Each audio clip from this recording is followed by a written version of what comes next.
Hello guys, it's me, I'm Dr. Jayanti Ghosh.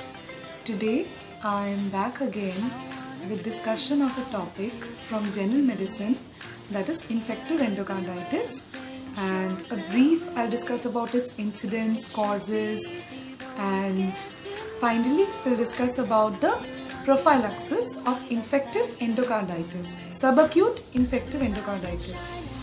So we start with what is infective endocarditis. The etiology, it generally involves one or two prosthetic valves, damaged endocardial surface, either a bacteria, as the name suggests, endocarditis inside the valve of the heart. It may be caused by a bacteria or fungal, that is Coxiella, and the various bacteria that may be involved are such as Streptococcus viridans, that is very much common in the subacute cases. Second bacteria is Enterococci, which is responsible for causing, that is the various types are E. coli and your H. Haemophilus influenzae. Then the next bacterium that is responsible for causing infective endocarditis is Staphylococcus coagulans. Staphylococcus transmits through the skin infection, that is IV skin infection. And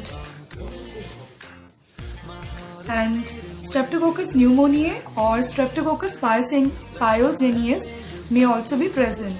Coxiella involves aortic valves. Patient may have with respect to that hepatitis or purpura. In such cases, long life treatment is required for that kind of patient. Group of gram-negative bacteria that is responsible for causing infective endocarditis.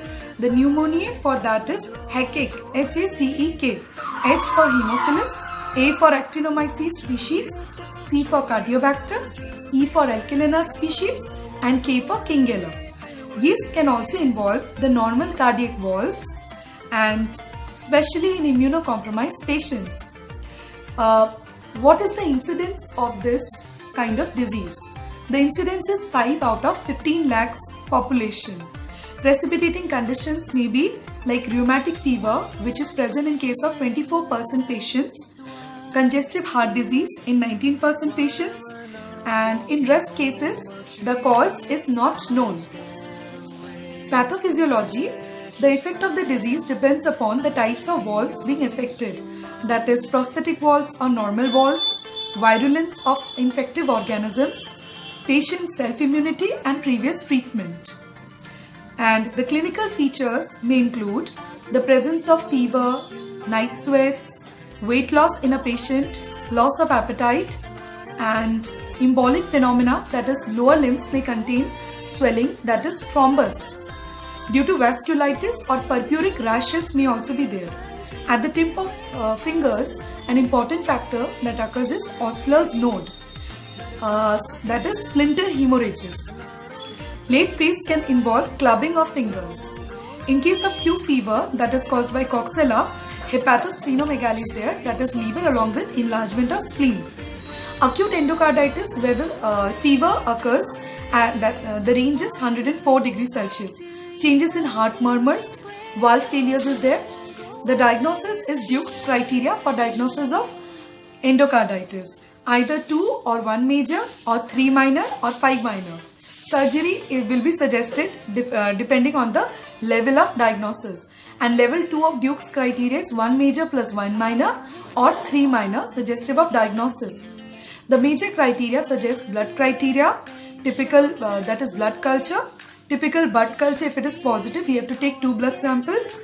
That is, after 1 blood sample, after 12 hours, we have to take the second blood sample. And endocardial, in order to see the endocardial involvement, to show vegetation or new vegetation, minor criteria can be taken into account. That is involving IV, whether the person is an IV drug user or not. Pyrexia, which can be greater than 38 degrees Celsius. And embolic phenomena. Investigations, that is total blood count, TCDC is usually raised, and ECG can be done to see the ischemic status. Treatment, So in case of treatment, what we can do is I will refer with the antibiotic prophylaxis.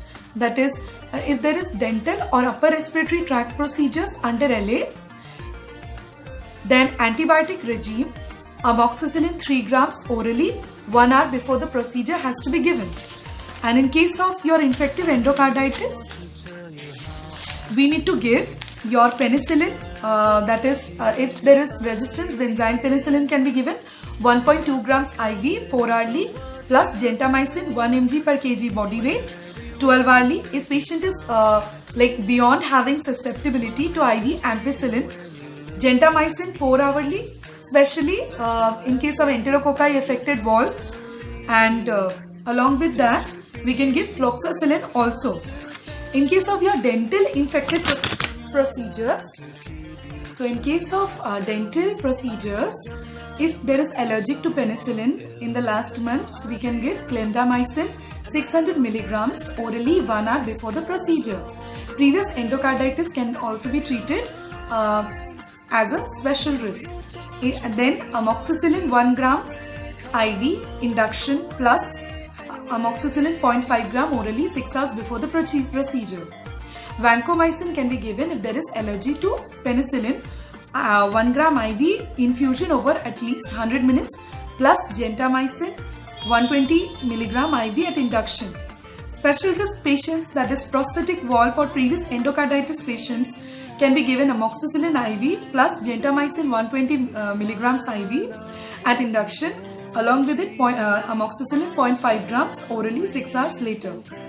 So this is all for today, guys. If you have any problem, you can write your comments at my comment section. Along with it, you can also send me mail ID at jayanti.ghosh79@gmail.com. So thank you and have a good day.